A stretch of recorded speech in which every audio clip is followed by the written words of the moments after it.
After the young man died, his soul returned to his wife and daughter. But to his shock, he found his wife preparing to remarry with her lover and take their daughter along.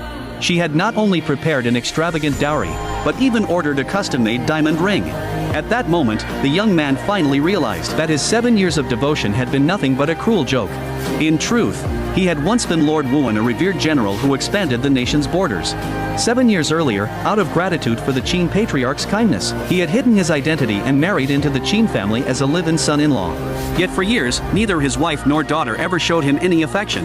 A week ago, when enemy forces invaded the kingdom, he returned to the battlefield and single-handedly annihilated every invading soldier.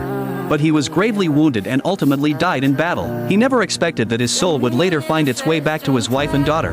However, since his wife had never known his true identity and later heard from her lover that no one had seen him on the battlefield, she assumed he had deserted the army. That misunderstanding became the fuse for her remarriage. When she later discovered a contract between Tianzong Group and the Qin Corporation in his room, she even mistook him for a corporate spy.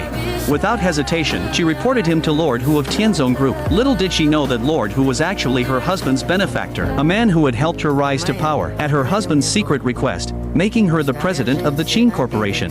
Soon after, the Qin patriarch received word that Tianzong Group had cut all ties with their company. Only then did he realize he had raised an ungrateful traitor. Overcome with guilt toward the young man, he signed the divorce papers on his behalf. But when he saw his granddaughter gleefully preparing to marry her lover, the old man could hardly believe she felt nothing at all for her husband. The granddaughter insisted that the young man was the person she hated most, saying that even if he died in front of her, she wouldn't bat an eye. Enraged, the old patriarch drove both mother and daughter out of the house. But they quickly moved into the lover's home instead, showing little sign of grief. As the wedding day approached, the three of them happily decorated the bridal suite together. Soon, the wedding day arrived. Only then did the wife sense something was wrong.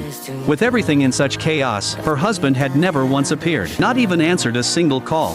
Just as confusion filled her mind, the young man's ashes were delivered to the wedding by royal guards. Even after the guards recounted his heroic deeds in full, his wife still refused to believe he was Lord Wuan. To her, he had always been nothing but a useless failure. Yes, he had gone to war, but she thought it was all just a stunt to win her favor. She was determined to see for herself whether the ashes truly belonged to him.